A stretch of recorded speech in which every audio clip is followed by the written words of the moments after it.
Hey the internet, this is Lark. I've been playing an MMO this week via the medium of the personal computer. The future is now!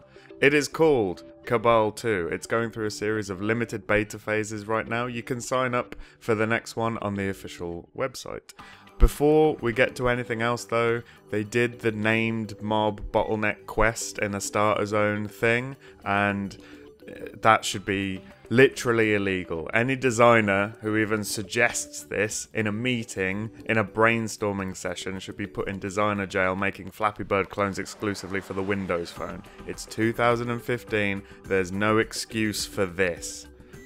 That being said, I played a little bit of Cabal 2, to be honest a lot less than I would have liked to due to the timing of the beta events being in the middle of the night for me, and unfortunately there's no EU servers, so my experience, to be honest, wasn't completely optimal, and I don't know how much of that is due to the ping associated, the high ping associated, how much was the game itself. I can physically feel oceanic players rolling their eyes at this, but I'm a coddled European and I'm used to a certain standard, thank you very much.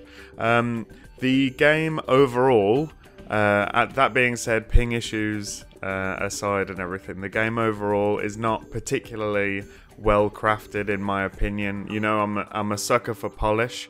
It doesn't have the gloss of the big titles, but there are some really good ideas in the game. One thing that stood out for me was the way that PvP maps are put together. It shows a real desire to make every game type a fun part of the game rather than an afterthought, rather than something that you have to have.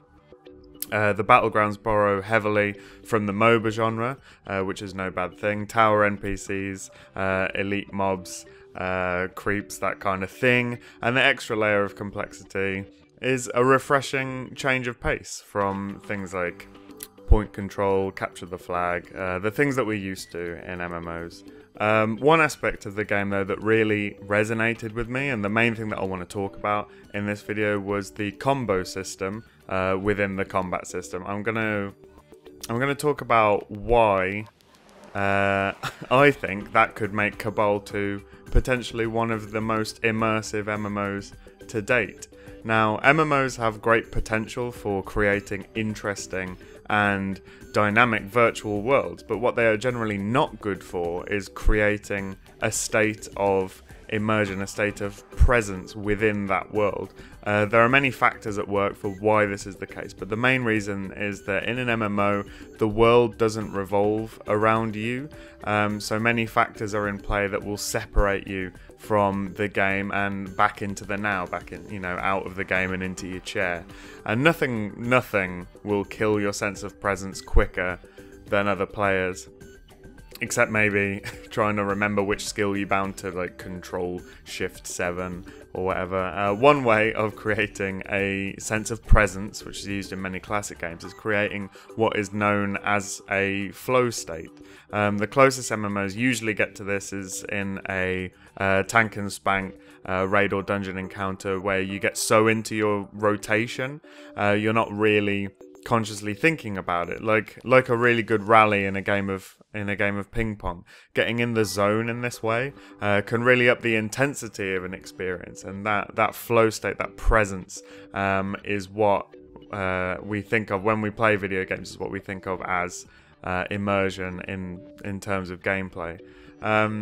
Now, in systems like this, timing and simplicity play a huge role. It needs to be things that we need to learn to do automatically, and that is what Cabal 2 uses. Many skills are buried in the combo tree, and they're executed in a chain by using other skills in sequence and hitting the next skill inside the timing window.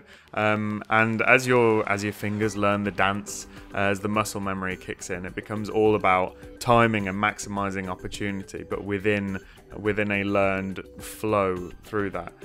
This is one of the things that makes combat in Monster Hunter and Dark Souls so great. And while I wouldn't make a direct comparison between Cabal 2 and those games, aiming for the same goal is noble in itself. If you pull off a decent combo, you'll be putting up about an extra 10% DPS, which in the world of MMOs, where players will sell their own grandma for item drops that amount to a third of that, it's a big deal. 10% is a big deal, so it's worth doing, but it's not completely essential. Though it does add a nice sense of urgency and raises the skill ceiling in a way that's still accessible, which I'm a big fan of. And, you know, spoiler alert, it's something we'll be talking about at length when it's time to talk about Black Desert. But it's also a difficulty curve that's sustainable as the game matures as well. You know, it avoids things like ability bloat and so forth. Unfortunately, the system doesn't seem to differentiate between an ability just being spammed, like the hotkey being hit over and over until that window opens, and one executed with precise timing. When I discovered this, I believe this is the case. It was a bit of a letdown, to be honest. I was really enjoying using the timing, but as we imperfect humans will, once we discover the path of least resistance, it's so often the one that we'll take. And that's the nature of the massively multiplayer medium, really. It needs to be tuned for every player, not just players who are competent and comfortable with complex mechanics. Like I said, nothing will kill your immersion faster than other players. So let me know what you think. Do you think immersion is something entirely different, judging by many myriad Reddit comment threads? I know a lot of people seem to think it means whatever they want it to mean.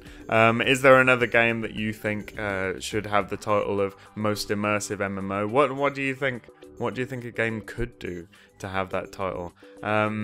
Give this video a like if you think the conversation's worth having, if you think it's worthwhile. Subscribe for many and varied wonderful things from wonderful people, and I'll see you again really soon. Okay, thanks, bye!